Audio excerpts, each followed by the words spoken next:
Vamos a hablar sobre un hombre muy especial. A ver, les voy a dar una pista. ¿O ya les dijeron? Así no se vale. ¿De quién vamos a hablar? Muy bien, de Monseñor Romero. Algunos ya serán expertísimos en Monseñor Romero, conocerán su historia muy bien. Bueno, los salvadoreños como que conocerán su historia muy bien, ¿verdad o no? ¿Dónde es que estaban los salvadoreños? Por ahí, muy bien. Porque hemos visto la necesidad de hablar de Monseñor Romero, porque vemos en su vida y en su obra signos muy mercenarios, signos de liberación. Y el día de hoy vamos a hablar un poco de su historia. Debemos de decir que Monseñor Romero, la vida de Monseñor Romero está marcada por un antes y un después, ¿sí? Leyendo yo la vida de él me sorprendía mucho por el parecido que tiene con la vida de Jesucristo. Y no solo con la vida de Jesucristo, sino también con la vida de San Pedro Nolasco. Parece que Monseñor Romero fue mercenario de corazón, ¿sí? Bien, Monseñor Romero tiene una conversión en su vida, una conversión que se da en 1977. ¿Alguien sabe cuándo murió Monseñor Romero? ¿Cómo? 24 de marzo de 1980. Muy bien, ¿cuántos años contamos ahí? ¿Ah? Del 77 al 80, ¿cuántos años contamos ahí? Muy bien, Erika, gracias. 3 años. 3 años de su vida en conversión. Alguien más tuvo 3 años de una vida pública muy apasionada. ¿Se recuerdan quién fue? Jesús. Yo cuando lo leía me sorprendía. 3 años también de un apostolado muy apasionado, movido por el Espíritu. De aquí vamos a partir. Podemos decir que Monseñor Romero hizo sí aquellas palabras del profeta Isaías, aquellas palabras que el mismo Jesucristo hizo suyas, y que dice, y que es un evangelio muy mercenario: el Espíritu del Señor está sobre mí. Él me ha enviado a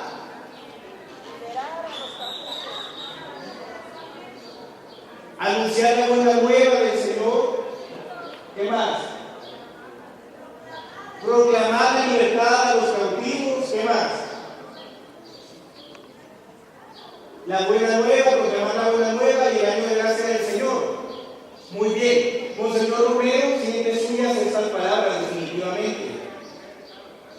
Hay algo que marca su vida grandemente. Resulta que en 1977 Monseñor Romero recibe una llamada y le dicen: mire, Monseñor Romero, fíjese que hay una manifestación en la Plaza Libertad.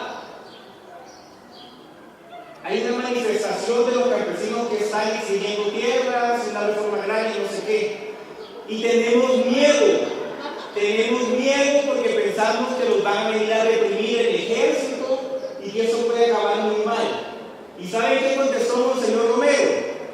¿Alguien sabe?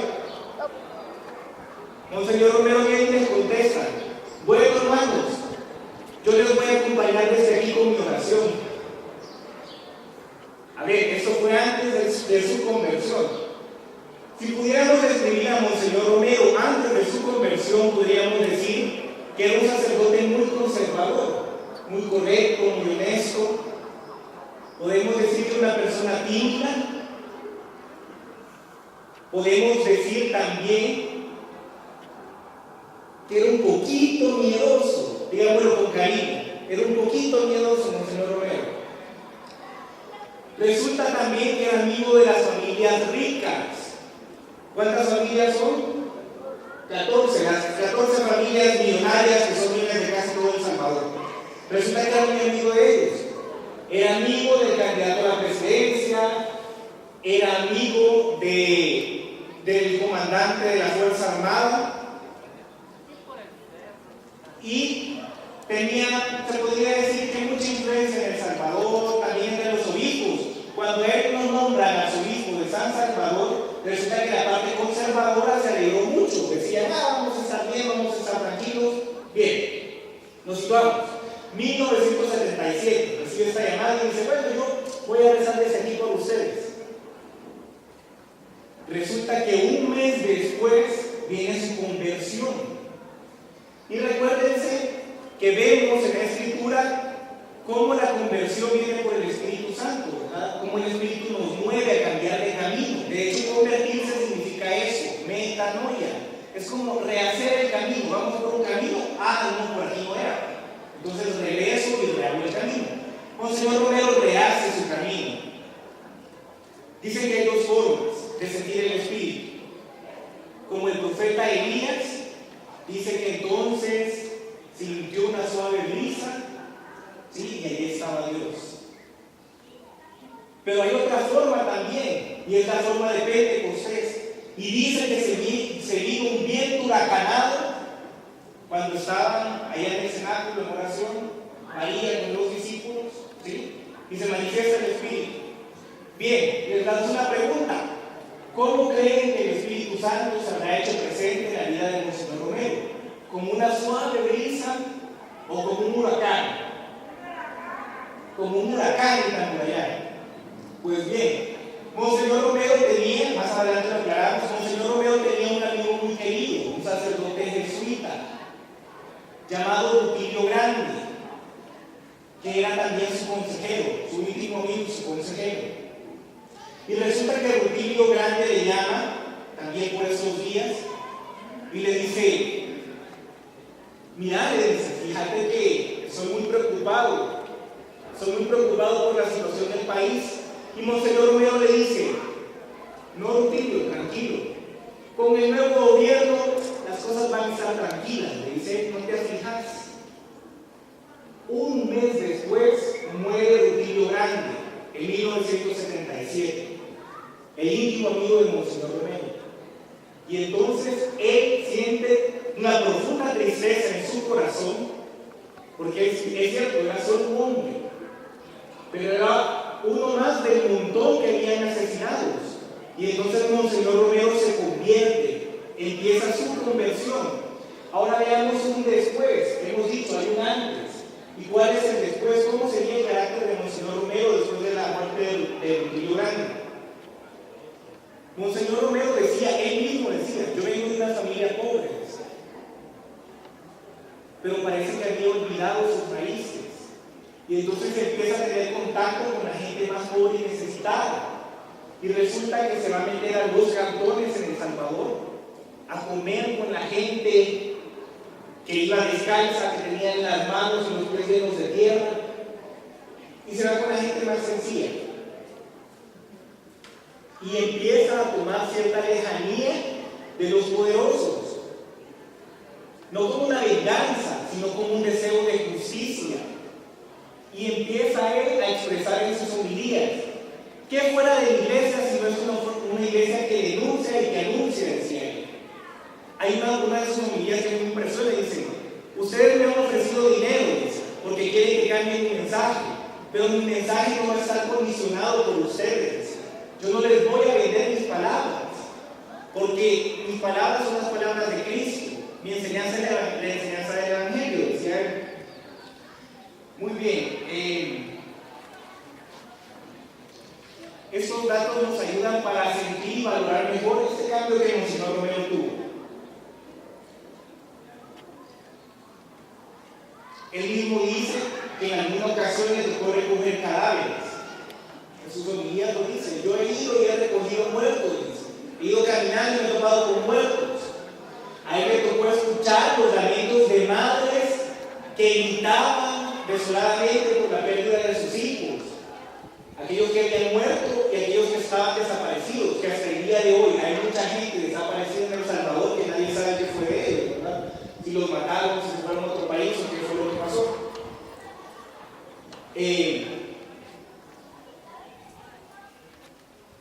También empezó a denunciar los crímenes de impunidad. En algunas ocasiones incluso acompañó al pueblo en marchas y en protestas y en situaciones muy peligrosas. Incluso se fue a meter a la cárcel a sacar a algunos jesuitas que estaban detenidos en alguna ocasión. Y aquí un dato curioso, lástima que no sea el padre Zaporta, él sabe mejor la historia. Los mercenarios llegamos a El Salvador gracias a Monseñor Romero. Y vuelvo a las palabras con las que iniciaba. Realmente Monseñor Romero tenía un corazón muy mercenario, y no es que hoy trate de apropiármelo, ¿verdad? Nosotros somos los dueños de Monseñor Romero, pero él realmente en sus homilías, ustedes pueden ver, hay un libro muy conocido que se llama Meditaciones Día a Día con Monseñor Romero. Se le ve hablando de libertad en cada momento, se le ve hablando de un liberar al pobre, de un atender al hambriento, de un luchar por la justicia.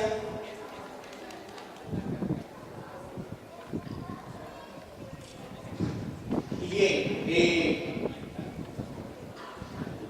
pero habrá que aterrizar un poco esta reflexión. Monseñor Romero tiene un cambio, sí, es movido por el Espíritu. Ahora nosotros como mercenarios, les hago la pregunta: ¿qué cambio nos está pidiendo hoy? ¿Y qué cambio nos impulsa a hacer el Espíritu Santo? Teniendo como modelo, por supuesto, a Jesucristo, escuchando las palabras de Monseñor Romero, ¿qué cambios creen que nos puede pedir el ser mercenarios, el compromiso con la merced del día de hoy? ¿Cómo? La constancia, dicen por allá, un compromiso, ¿verdad? Muy bien. ¿Alguien más? Solidaridad. Solidaridad, sobre todo con el que sufre, ¿verdad? Los más pobres. ¿Qué más? Solidarios, ya dije, humildad también. ¿Dispuestos a qué?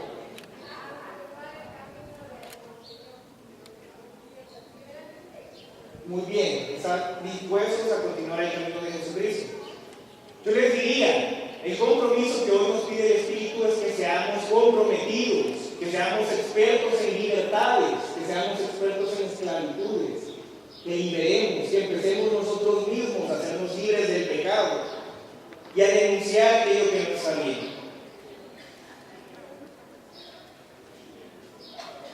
Bien, en 1977, lo que ya les decía, se marca su conversión, y en menos de 3 meses empieza este cambio radical, este cambio de vida, de situación. Permítanme que se me enredó el chivo, como dicen aquí.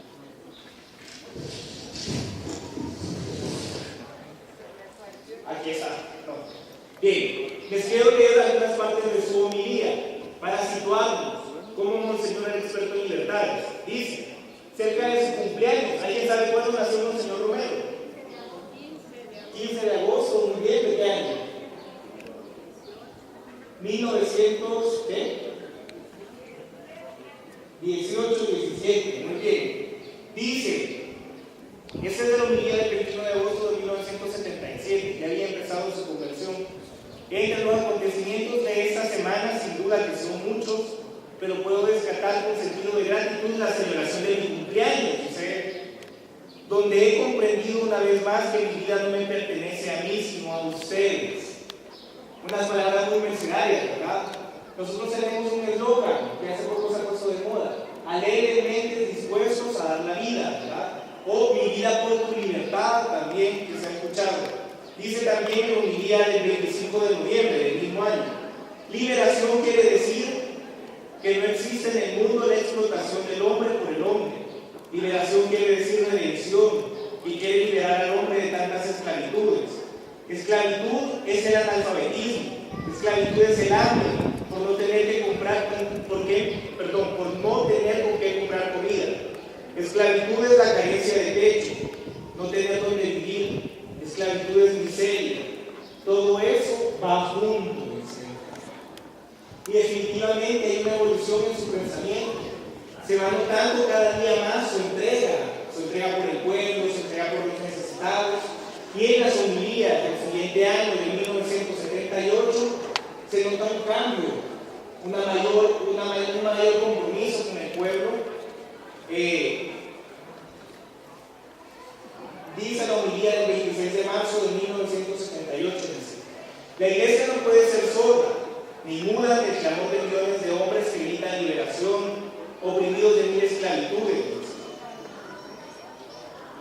Pero les dice cuál es la verdadera libertad que debe buscarse, la que Cristo ya inauguró en esta tierra al resucitar resucitar y romper las cadenas del pecado, de la muerte, del infierno, ser como Cristo, ser libres del pecado, es ser verdaderamente libres con verdadera liberación. En el 79 dice, en abril, a cada uno de nosotros, el desarrollo, a cada uno de nosotros nos está diciendo Cristo, pero si por amor a nosotros das tu vida como yo la voy a dar por todos, cosecharás muchos frutos. Qué cosa más dolorosa, dice, haber vivido bien cómodo, sin ningún sufrimiento o metiéndose en problemas, bien tranquilo, bien instalado, bien relacionado políticamente, económicamente, socialmente. Nada le hacía falta, todo lo tenía. ¿De qué sirve? Perderá su alma. Pero el que por amor a mí se desinstale y acompañe al pueblo y vaya al sufrimiento del pobre y se encarne y sienta suyo el dolor del atropello, ese ganará su vida, porque mi Padre lo premiará. Y de último, quiero citarles un pedazo más de una de sus homilías, de la homilía del 79, del 15 de julio del 79. Y eso también nos identifica mucho a nosotros los mercedarios que tenemos a María como madre. Y dice, no olviden que María es ante todo una mensajera profética de Cristo y que en su canto del Magnificat se acordó de los pobres, de los hambrientos, y también dijo que Dios les pediría cuenta a los soberbios y a los orgullosos, a los ricos del mundo, y los despediría vacíos y no se convierten a la pobreza de Dios. Una gran devoción a la Virgen, pero así, hermanos, una devoción liberadora, una devoción que nos haga aprender de María, libertad y liberadora. Devoción a la Virgen que nos haga sentir frente a Dios, no para implantar nuestro modo de pensar o nuestra falsa prudencia, sino que sepa dar su cara por Cristo, cuando por la justicia del mundo queda clavado en la cruz y cuando todos huyen. Ella se queda allí junto a Él. Bien, el mensaje es bastante claro, nos invita a imitar a María, a ser ejemplo de libertad, a comprometernos con el pueblo, a no ser indiferentes. Alguien me decía un día de estos, Luis, ¿leíste el periódico? No, ¿por qué? ¿Qué en el periódico hoy? Dice que hubo 9 muertos. Ah, sí, le digo, bueno, como todos los días, le digo yo, estaba durmiendo, porque ciertamente cuando hay 9 son poquitos, ¿verdad? Y entonces me dice, ¿sabes qué? Me dice, nos hemos acostumbrado tanto que hasta que la injusticia y la delincuencia no te toca directamente o no toca a alguien de tu familia, no te sentís afectado, no te sentís comprometido. ¿Cuántas veces has llorado leyendo el periódico? Me dice. Y digo yo, pues, es que ninguna, porque no puedo estar llorando todos los días a la tarde del periódico, ¿verdad? Me decía, sí, pero ¿y qué haces para cambiar la situación? Y entonces me empezaba a cuestionar y digo, pues sí, me está poniendo como el cambio, ¿verdad? Es cierto que todos queremos ir haciendo un pedacito, pero como mercenarios definitivamente tenemos que estar cada vez más comprometidos con las realidades sociales. No podemos ser ignorantes. El mercenario se informa y el mercenario ora y actúa, pero sin despegarse de la realidad, ¿verdad? Sin saber qué es lo que está pasando en el mundo, que no nos llegue atorito con el dedo, que aprendamos de Monseñor Romero, luchemos, prediquemos, denunciemos, pero con los puestos en la tierra y los ojos puestos en el cielo, como diría el Padre Varela.